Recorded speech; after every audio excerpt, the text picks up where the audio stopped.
Hi, I'm Gary, amateur radio call sign Whiskey 4 Echo Echo Yankee, and this is a PowerPoint presentation that I gave to my amateur extra licensing class in May of 2017 on choosing a vanity call sign. For those who are aspiring for the extra class license, one of the rewards is that you are eligible to apply for any call sign that might be available because you can choose the longer calls or the shorter calls. So this is a little discussion to tell you how you might be able to go about doing that. So why would you want a new call sign? Well, it's the recognition of your achievement. It's maybe something that's easier to remember for both you and other hams. It might be a call sign that means something to you, maybe a family member's call or an Elmer's, and you might be able to pick a better call sign for DX and contesting purposes. So a question I'm asked is, should I pay someone else to do it for me? And my answer is no. Do it yourself. The only thing you have to expend is your time because the process of application through the FCC is now free. Actually, it has been free for a number of years. It was more expensive for the FCC to process and then refund application fees than it is to just charge no fee at all. So the vanity call sign process through the FCC is absolutely free. If you will ever contest, I strongly recommend that you choose, in our case here in South Carolina, a four-land call. Now, if you live up in Michigan, of course, I would suggest you get an eight-land call. It follows tradition. People know where you're from.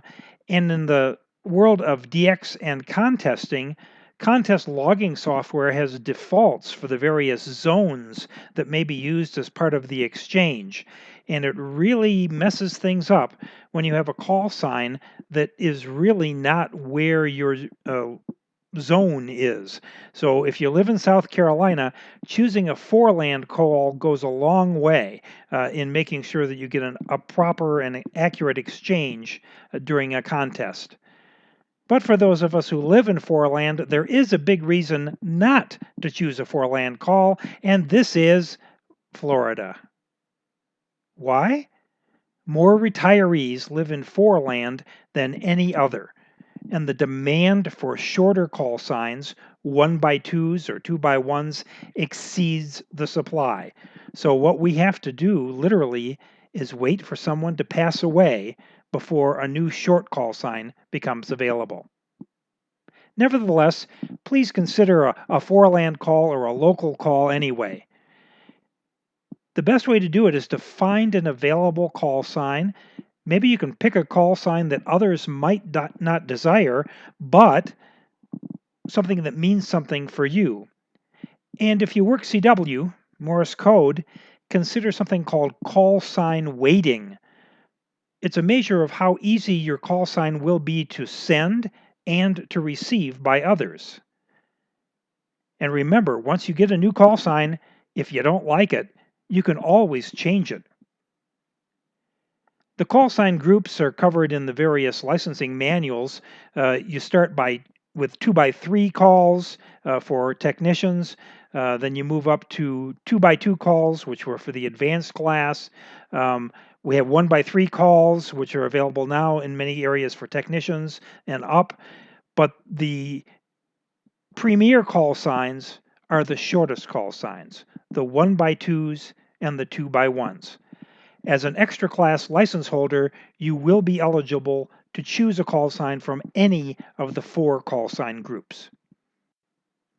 So getting a call sign the easy way requires you to pick a call sign that you want that is currently available. If it's something that no one else would want and you apply for it, you're likely to get it. You make your application through the FCC's Universal Licensing System, and you can track your application using third-party websites that we'll talk about in a moment. And right now, in about 3 weeks, you can look for an email. 3 weeks after the application from the FCC, you get an email that says your new call sign has been granted.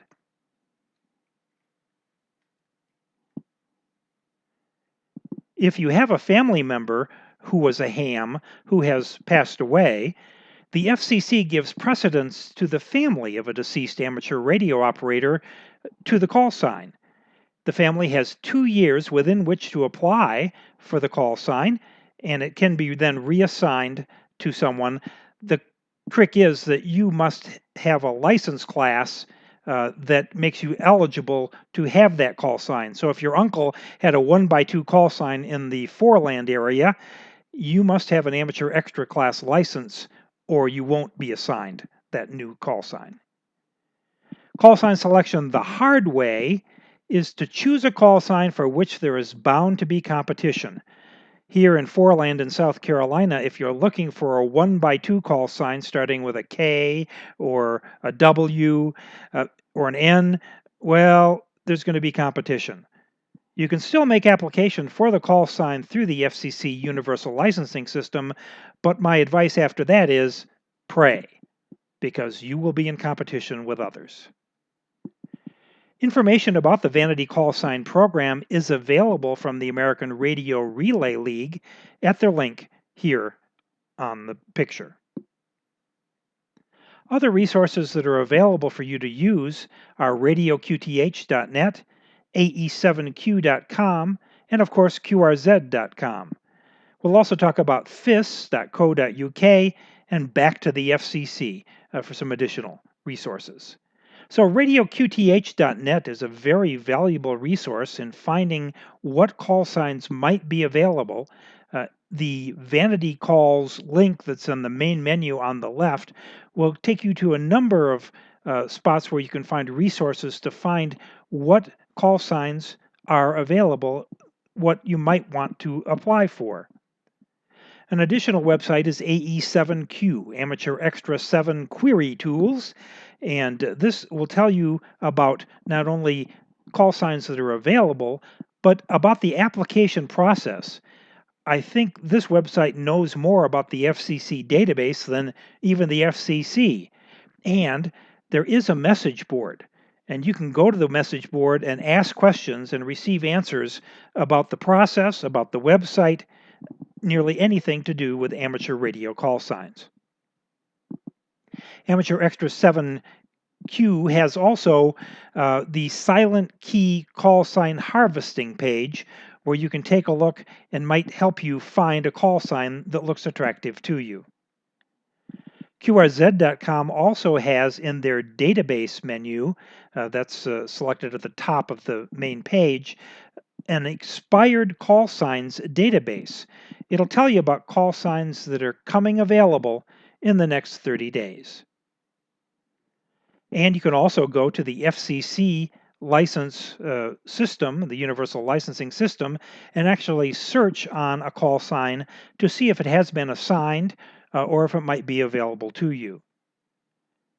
Finally, if you're going to be operating Morse code, you might want to consider using the FIS-CW Club's call sign waiting online application. All you need to do is type in the call sign and it will come back with a number. The lower the number, the better. My call sign, Whiskey 4 Echo Echo Yankee, is a 50. There are many call signs that have higher numbers and many call signs that have lower numbers. The weighting is designed to tell you if the call sign you're thinking about will be easy to send and easy for others to receive. The FCC Universal Licensing System is finally where you will go to make application for a new call sign. Log in using your federal registry number and your password, and go to the right-hand side and find the Vanity Call Sign application link, and away you go. This is Gary, Whiskey 4 Echo Echo Yankee, wishing you very good luck in finding a new call sign.